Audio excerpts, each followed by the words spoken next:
Hey, Bells Crossing second grade. I hope you're doing well. Today we are continuing with nonfiction text features.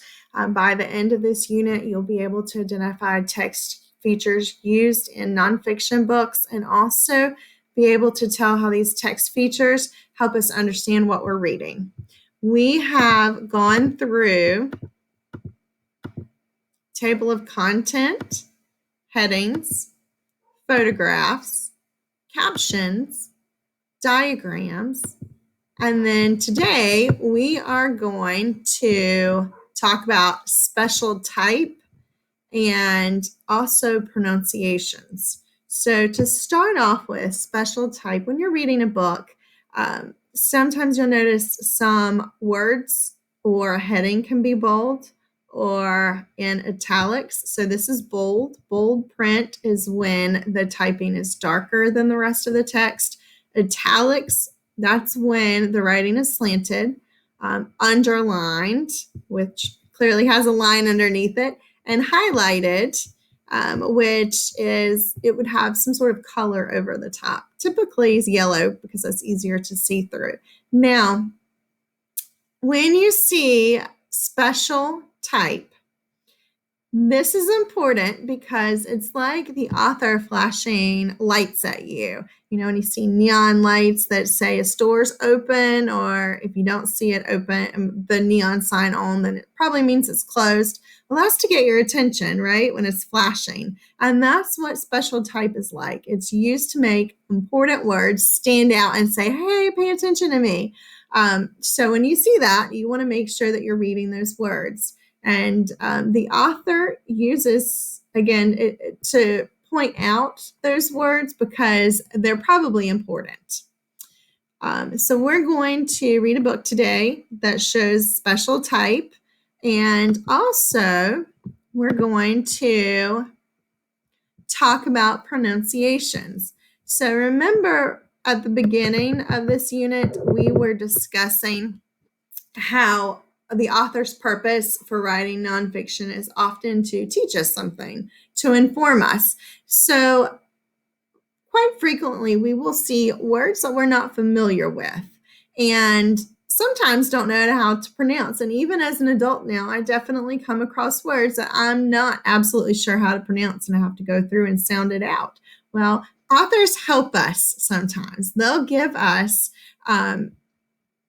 a hint at how to say the word. And here's an example. Some frogs use, and when you come to this word, that's a big word. So in parentheses, that's what these two little signs are. Inside of the parentheses, the author tells us how each syllable should sound in this word. This word is camouflage.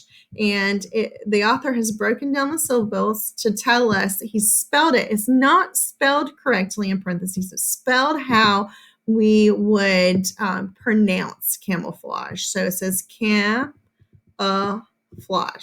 camouflage. To try to make it a little bit easier for us if we don't recognize the word camouflage right away. So it's usually in parentheses, so you'll know what those signs are. Now, sometimes they show us how to pronounce words because they're complicated, and so that is why they've broken it into syllables, into smaller parts to pronounce. So we're going to read some books today. This time we're reading books about dogs, my favorite animals. And I've got two I want to show you. Now, we're going to start with pronunciations. I'm not going to read this particular book, but if you decide you want to read it, it's a police dog book. It's on Epic, and right now you can create a free account on Epic, and they have lots of great books to read. But you'll notice in the glossary, and we'll talk more later about what a glossary is, but if you look in the glossary, with some of these words, it tells us how to pronounce those. So this is commands, but you can see they've broken it into syllables and they put it in parentheses, commands, and that's how you would say commands. And so it's kind of like when you're first learning how to read, you're breaking up a word into smaller parts to make it a little bit more manageable. So this word is criminals, and it's broken into criminals. And then we have patrol. And so for pronunciation on the side, patrol. And we do the same thing with police dog, police dog. And then uniform, uniform.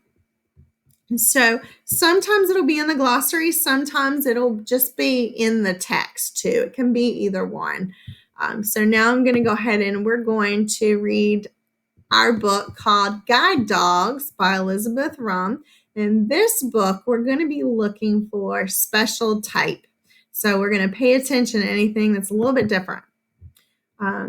So in this particular case, the heading is in a different color. So guide dogs at work. Lori Burnson lost her eyesight 18 years ago. At first, she says, I had a huge can't-do list. Now my can't-do list is full of can-do list, is a full can-do list. The difference is Carter, Lori's guide dog. Now Lori can go out of her house safely. Carter makes sure she doesn't bump into things when she's walking in new places. So inside of this paragraph, I want us to look carefully for a minute. There is a special kind of font in here, and I see it listed 3 different times. Can't do, can do, can't do.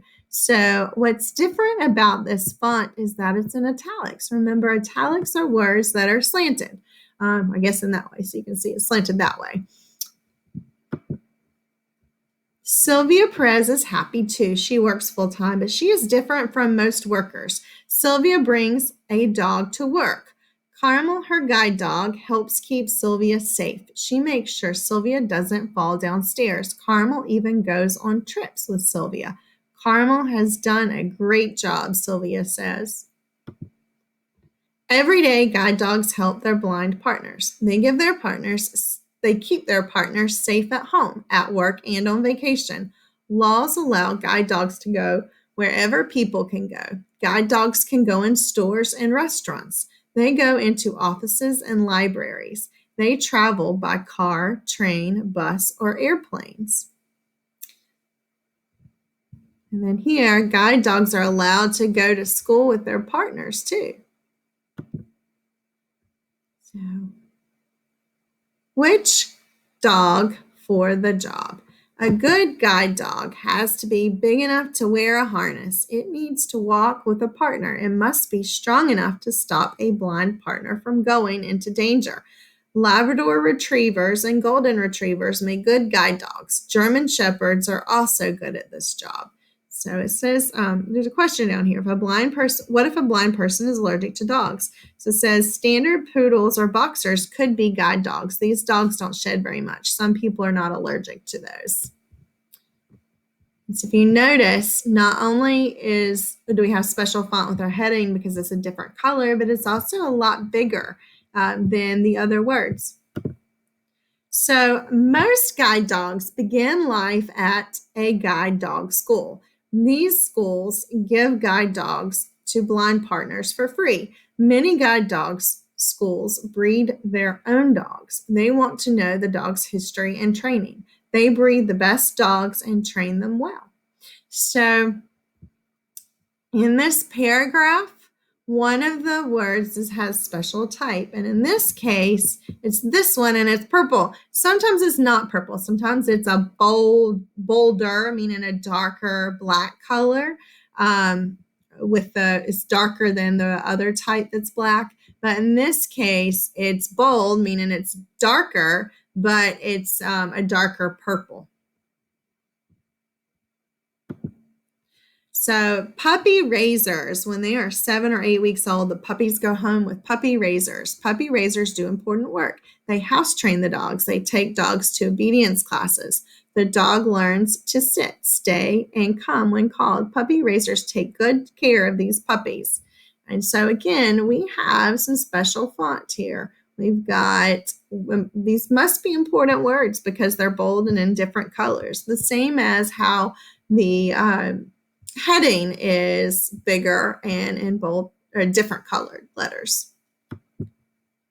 A puppy raiser takes a dog to a store. The most important job for a puppy raiser is to get a puppy used to all kinds of places. They take puppies everywhere. You may see guide dog puppies at the mall or in offices. Puppies go to fairs and schools. They learn to be calm and obey even in busy places.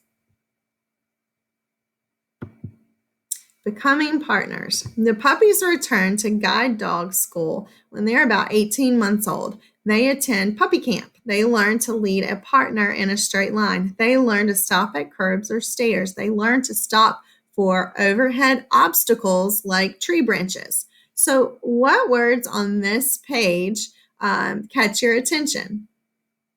I hope you said the word obstacles. The author's trying to get our attention because it's in a different color. And on this page, we see the same thing. On the question says, what if a dog cannot do the job? And the answer says they change careers. Some become search and rescue dogs. So search and rescue dogs, that's a different color. So the author's letting us know that those are important words. So all guide dogs wear harnesses when they work. Trainers teach them that when the harness is on, they cannot play. It's hard for young dogs to ignore children or other dogs, but trainers teach dogs to pay attention and obey. So the question on this page is, should I pet a guide dog? And the answer is never pet a guide dog wearing a harness. Always ask the partner before you talk to or touch the guide dog. When a guide dog's wearing a harness, it's considered a working dog.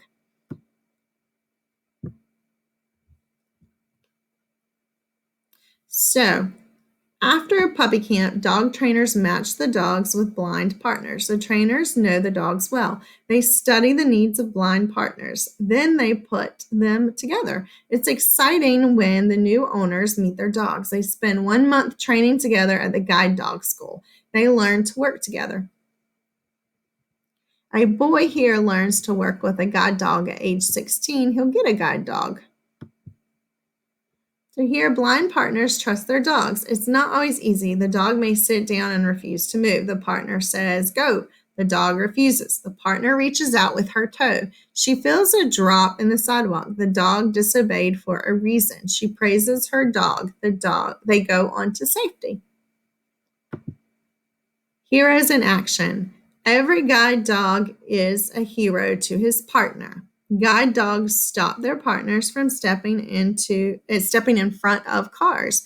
They block the path if there are dangerous steps or deep holes. They lead their partners around fallen branches. Often the partner does not know that the dog did something helpful. Guide dogs are hardworking animals. They give blind partners freedom to go many places. Guide dogs help blind people to lead fuller and happier lives. They make a big difference in the lives of their partners. And so that was the end of that. But if you, I want you to notice we've got the glossary, and many of the words that were purple were important words. And in the glossary, it tells us what the meaning is for those words. And then we have an index and about the author. And we will learn more about these two text features coming soon. Thank you very much, and I hope you all have a great day. And don't forget to click below for your activity.